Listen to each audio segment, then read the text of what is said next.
Assalamualaikum warahmatullahi wabarakatuh. Kali ini kita belajar mengenai bioma dan keanekaragaman hayati pada kelas 10 MIPA. Oke. Sekarang saya mulai dulu dengan adanya bioma. Apa itu bioma? Bioma merupakan kumpulan ekosistem di dunia di mana terjadi interaksi antara suhu, kelembaban, angin, altitud atau permukaan laut, latitud atau garis lintang, dan topografi sehingga dihasilkan daerah iklim yang luas. Nah, sekarang macam bioma di bumi apa saja? Yaitu yang pertama adalah bioma tundra. Nah, bioma tundra ya. Jadi bioma tundra itu cirinya memiliki lingkungan kutub. Kemudian iklimnya kutub itu tertutup oleh salju. Ciri-cirinya floranya ada lumut sphagnum, lumut kerak, sedangkan faunanya ada beruang kutub, serigala kutub, dan sebagainya. Kemudian bioma taiga mempunyai ciri terdapat di antara daerah subtropik dan kutub. Udaranya sangat dingin pada musim salju dan musim panasnya lebih lama. Jadi cirinya terdapat flora konifer atau tumbuhan berdaun jarum dan mempunyai hutan yang homogen atau satu macam tanamannya. Kemudian faunanya beruang hitam dan serigala. Selanjutnya bioma hutan gugur. Nah, pada bioma hutan gugur ciri-ciri abiotik curah hujan 75-100 cm per tahun, mempunyai 4 musim, berada di daerah subtropik, berkanopi. Namun hutan gugur ini tidak gelap karena daun pada pohonnya itu tipis. Ya, ini contohnya tumbuhannya menggugurkan daun pada musim gugur. Kemudian faunanya rusa, beruang, rubah. Selanjutnya bioma hutan hujan tropik, ciri abiotiknya curah hujannya tinggi, matahari bersinar sepanjang tahun, subur dan perubahan suhunya sedikit. Cirinya flora subur dapat membentuk kanopi atau tudung. Kemudian terdapat kelompok tumbuhan liana, tumbuhannya heterogen dari beraneka macam. Kemudian tumbuhan epifit yaitu tumbuhan yang menempel pada tanaman yang lain. Jadi misalnya kayak anggrek ya. Kemudian tumbuhan paku yang menempel pada pohon yang besar. Nah, itu faunanya burung, kera. Kemudian bioma padang rumput. Ini curah hujannya rendah. Subur, daerah tropis, curah hujannya tidak teratur, peresapan dan sistem pengaturan air kurang baik. Kemudian ciri biotiknya ada rumput-rumputan, faunanya bison, zebra ya. Kemudian selanjutnya bioma gurun.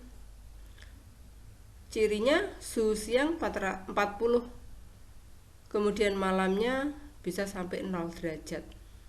Tandus, curah hujan rendah, presipitasi kurang atau curah hujannya kurang. Kemudian cirinya floranya xerofit.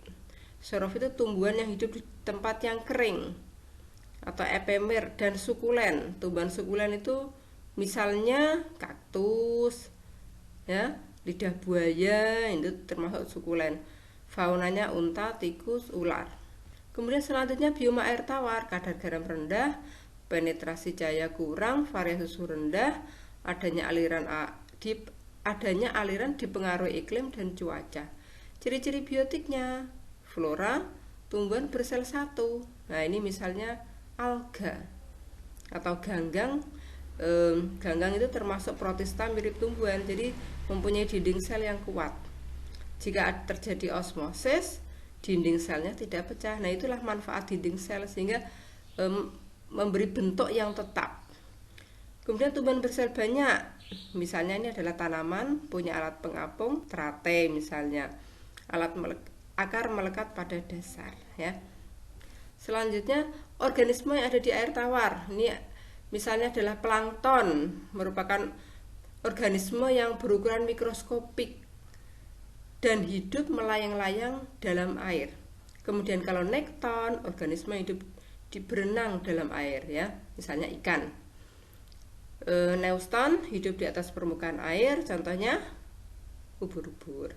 Kemudian Bentos hidup di dasar perairan, contohnya apa aja? Kepiting misalnya ya, udang bisa. Periviton melekat pada akar, batang, dan daun tumbuhan air, misalnya adalah misalnya yaitu gastropoda ya, gastropoda, atau misalnya sumpil atau bekicot yang melekat di daun ya. Pembagian bioma air tawar ada litoral, limnetik, profundal. Nah ini. Kemudian bioma air laut. Cirinya kadar garam tinggi, kurang terpengaruh oleh perubahan iklim dan cuaca. Suhu permukaan lebih tinggi daripada di bagian dalam. Air yang bersuhu dingin memiliki massa jenis yang lebih besar. Kemudian biotik. Nah ini pada ikan, minum sebanyak mungkin dan mengeluarkan urin sedikit mungkin. Ini lawannya dengan bioma air tawar ya. Pembagian bioma air laut ada litoral, neritik, basial, abisal. Nah ini bisa kalian baca ya. Kemudian manfaat keanekaragaman hayati bagi masyarakat. Pertama adalah sumber pangan, perumahan, kesehatan. Nah sumber pangan itu bisa biji-bijian, umbi atau buah-buahan, maupun hewan ternak yang bisa dimanfaatkan telurnya atau dagingnya ya. Kemudian perumahan, kita bisa manfaatkan kayu ya. Kesehatan, nah ini misalnya adalah tanaman obat atau apotek hidup. Nah ini ada kunyit, kencur, temulawak dan sebagainya yang mempunyai manfaat yang sangat besar ya, sebagai obat-obatan. Sumber pendapatan misalnya untuk bahan baku industri, rempah-rempah dan perkebunan. Kemudian sumber plasma nutfah atau sumber gen. Nah, di hutan atau lingkungan kita masih banyak tumbuhan dan hewan yang belum dibudidayakan, yang mungkin memiliki sifat unggul. Nah ini, sehingga harus ada alternatif lain untuk membudidayakan agar tidak punah. Sekarang manfaat ekologi sebagai sumber oksigen ya, jadi kita harus bisa mempertahankan hutan agar tetap lestari sebagai paru-paru bumi. Kemudian nilai biologis menghasilkan oksigen. Manfaat keilmuan, keanekaragaman hayati merupakan lahan pertanian dan pengembangan ilmu yang sangat berguna untuk kehidupan manusia. Kemudian manfaat keindahan, nah ini tanaman yang memperindah lingkungan selain sejuk. Kemudian dampak kegiatan manusia terhadap keanekaragaman. Yang pertama, aktivitas manusia menurunkan keanekaragaman hayati. Misalnya adalah perusakan habitat. Habitat itu artinya tempat hidup. Jika habitatnya rusak, maka organisme yang ada di lingkungan tersebut juga akan punah. Nah, itu misalnya pembakaran hutan ya. Penggunaan pestisida. Nah ini banyak burung yang ada di sawah yang pemakan ikan. Burung ini punah karena apa? Ikan ini sudah tercemar oleh pestisida, dimakan oleh burung tersebut. Nah burung ini akhirnya bertelur, telurnya mudah pecah. Nah sehingga burung ini punah. Nah ini burung yang ada di sawah yang warnanya putih itu ya. Kemudian pencemaran, perubahan tipe tumbuhan, nah masuknya spesies tumbuhan dan hewan liar, penebangan hutan dan seleksi. Nah, ini. Kemudian aktivitas manusia yang meningkatkan keanekaragaman hayati. Nah, ini ada penghijauan, pembuatan taman kota, dan pemuliaan tanaman. Sekarang konservasi atau perlindungan keanekaragaman hayati.